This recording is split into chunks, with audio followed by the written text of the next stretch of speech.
চোরের নাম ঠিকানা 14 গোষ্ঠী পর্যন্ত আমার হাতে আছে, নাম্বার সমেত আছে। সব কিছু নিয়ে নাম ঠিকানা নাম্বার সব কিছু নিয়ে পুলিশের হাতে আমি জমা দিয়ে দিছি। স্থানীয় থানায় আমি মামলা করেছি। এই আসামিকে ধরতে কত সময় লাগতে পারে দেশ এবং দেশের মানুষের কাছে জানতে চাই। এই ভিডিওটা মাননীয় প্রধানমন্ত্রী জনাব তারেক রহমানের দৃষ্টি আকর্ষণ করে সম্মান রেখে বলছি, আপনি যদি এদেশের জনগণকে নিরাপত্তা দিতে পারেন তাহলে দেন, আর যদি না হয় তাহলে বলে দেন যে আমরা নিরাপত্তা দিতে পারবো না, আমাদের নিরাপত্তা আমরা নিজেরাই করে নেব। কিভাবে নিরাপত্তা করে নেব? আমাদের টাকা পয়সা স্বর্ণ অলংকার যা কিছু আছে মাটির নিচে পুঁতে রাখবো, তাছাড়া তো আর আমাদের করণীয় কিছু নাই।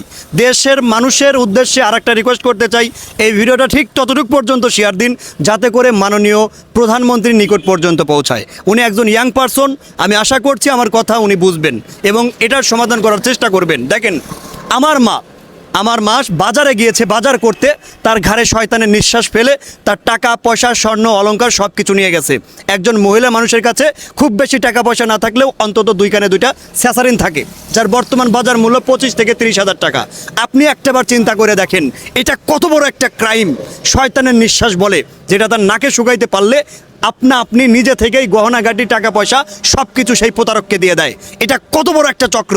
আমার নিজের মায়ের সঙ্গে ঘটে গেছে ঘটনা। আমি একদিনের মধ্যে সিসিটিভি ফুটেজ সংরক্ষণ করে 2 দিনের মধ্যে ভিডিও ভাইরাল করে দিছি। চোরের নাম ঠিকানা 14 গোষ্ঠী পর্যন্ত আমার হাতে আছে, নাম্বার সমেত আছে। সব কিছু নিয়ে নাম ঠিকানা নাম্বার সব কিছু নিয়ে পুলিশের হাতে আমি জমা দিয়ে দিছি। স্থানীয় থানায় আমি মামলা করেছি।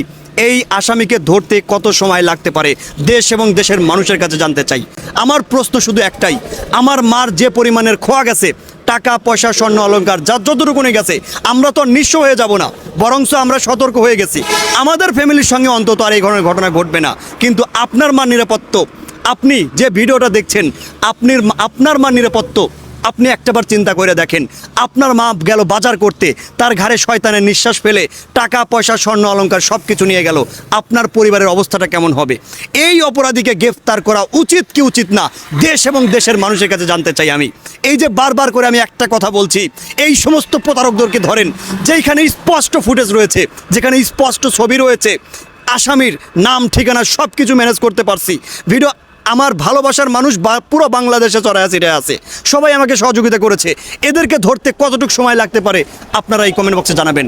আমি এত করে বলছি এই প্রতারকদেরকে ধরেন, কারণ সামনে আসতেছে কুরবানির ঈদ। না জানি এই ঈদকে কেন্দ্র করে কত মাকে নিঃস্ব করবে এই প্রতারক। আজকে আমার মার সঙ্গে ঘটে গেছে, আমি এবং আমার পরিবার বুঝতে পারছি এটার কত বড় যন্ত্রণা। যাতে করে আপনি ভুক্তভোগী না হন, যাতে করে আপনার মাকে এভাবে ভুক্তভোগী এভাবে সর্বোচ্চ শেষ না করতে পারে, এই কারণেই আমি এরকম চেষ্টা চালাচ্ছি।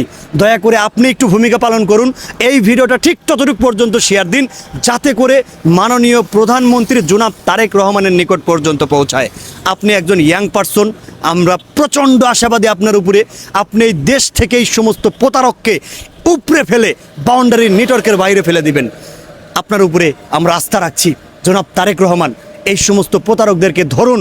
এই সমস্ত যারা শয়তানের নিঃশ্বাস মানুষের ঘাড়ে ফেলে সর্বোচ্চ লুটে নিচ্ছে, এদেরকে আইনের আওতায় এনে আমাদেরকে একটু নিরাপত্তা নিশ্চিত করুন, আমাদেরকে বাঁচার জন্য একটু অনুপ্রাণিত করুন।